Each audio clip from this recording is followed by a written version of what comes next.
Hello, welcome to the weekly wind-up with myself, Emma Kirke. As some of you may know, my professional and personal background is heavily loaded towards disability and overcoming physical hurdles within sports. I've just returned from America, having witnessed the strongest disabled women and men battling it out for Arnold Schwarzenegger's title.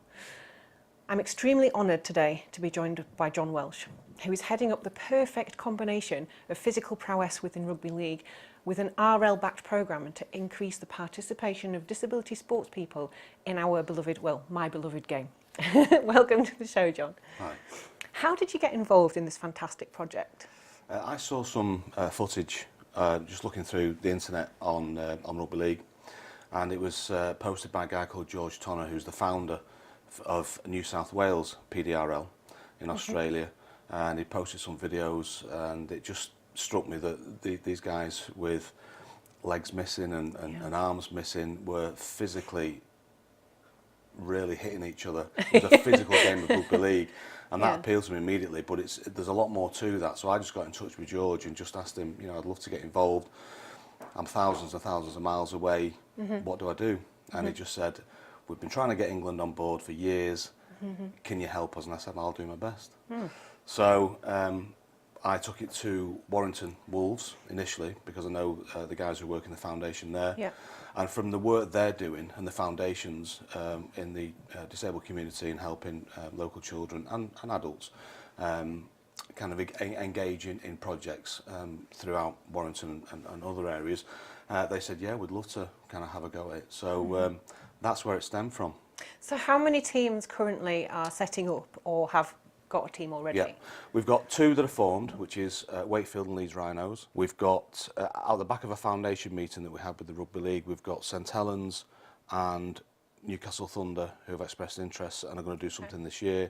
And I've just had a conversation with Wigan Warriors, and they're going to set their team up towards the end of the season. So we'll have 6 teams that'll play. The idea going forward is that we'll put them into a league, hopefully on the back of other teams that are going to come and mirror, hopefully, the Women's Super League. We're not going to restrict it to Super League though, because we want all the clubs to be involved. So we'll be looking at the likes of Featherstone, Halifax, and Dewsbury, and everybody that can get involved, that have an interest in offering the game to their communities. How is it funded at the minute? Interestingly, well, it's not really. The way it works currently is that the foundations have pots of money that they either get in through sponsorship or they can apply via the grants, so Sport England and Children in Need and what have you. But they run the programmes that they've got. Well, PDRL is a brand new concept, so no one's really got anything set aside to run that.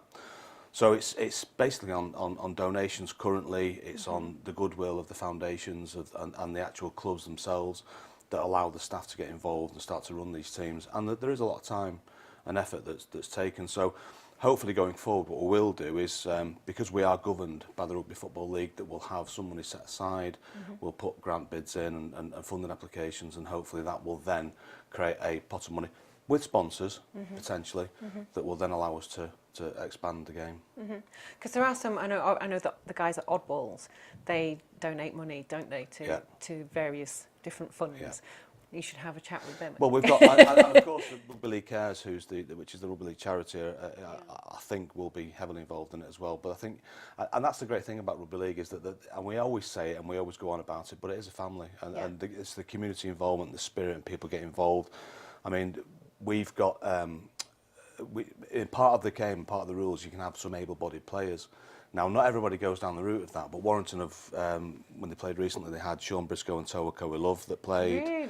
I know Wakefield have got Alan Hunt, Nigel Wright, Jamie Rooney, all getting involved. I don't know whether they're going back and wanting to try and don the boots again, but just to have them involved in the game is amazing for people that have been just fans and supporters before. Now all of a sudden can play the game. So if somebody's watching that thinks they might want to have a go, how do they get in touch with you? First thing to do is to go onto the Rugby League website, so rugby-league.com/PDRL. They'll go straight to the Physical Disabled Rugby League page. My contact details are on there, as are the Rugby League contact, and send us a mail, get in touch, inquire, ask the question. I mean, the whole idea of what we're offering is to ensure that everybody or the game is inclusive. And we're conscious actually because the form of the game that's played in Australia, which is pure PDRL, we've mirrored it over here, but what we've done is to make it totally inclusive is the Rugby League has set up disabled Rugby League. Okay. So we actually take into account that those that are not physically disabled that may have a learning difficulty can still play the game as well. So we have a separate team and sessions that they can get involved in. So we are now all inclusive as a sport. That's fantastic. Yeah. Thank you for coming to talk to us No today problem at all, and sharing this. I know I'm personally looking forward to seeing where it goes this year, and I've had various amounts of messages from people on social media who are also quite excited about where it's going. So that's been brilliant. Thank you. Well, thank you. That's all we have time for today. If you wish to discuss this or any other topic you see on our KLTV, the social media contact details are on the bottom of the screen. Thank you for watching. I'm Emma Kirke. Goodbye for now.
We've got Adam Hills, who plays for Warrington, who's the comedian from The Last Leg. Yeah. His cohort, Alex Brooker, didn't let him have all the glory, so he donned a Leeds shirt and played for Leeds, which is amazing because he's from Kent originally, but he studied in Leeds, so he's got an affiliation. But it was really good. They took to the spirit of it, and that's the thing with the game.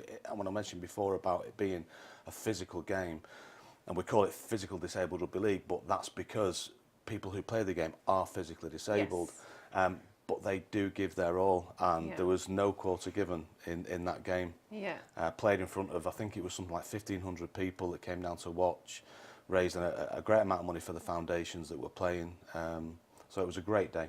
Really, and I think as people become more aware of what's happening, I think you'll probably get more people attending. Oh, yeah, no, I hope so. I hope so. I mean, I think that in itself was, I mean, don't get me wrong, we appreciate the fact that Adam is involved, and he is still involved. He's passionate about the game.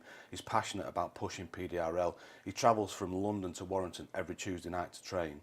Still trains with the team, and he will continue to do that. So he's hugely passionate. It's not a box ticking exercise. It's not something that he just thought, oh, I'll just. Yeah, he's not just put his name on it. Not at all. No, he's absolutely, totally involved with it all. And I'm hoping, that we further down the line that we do get more people involved, celebrity or otherwise.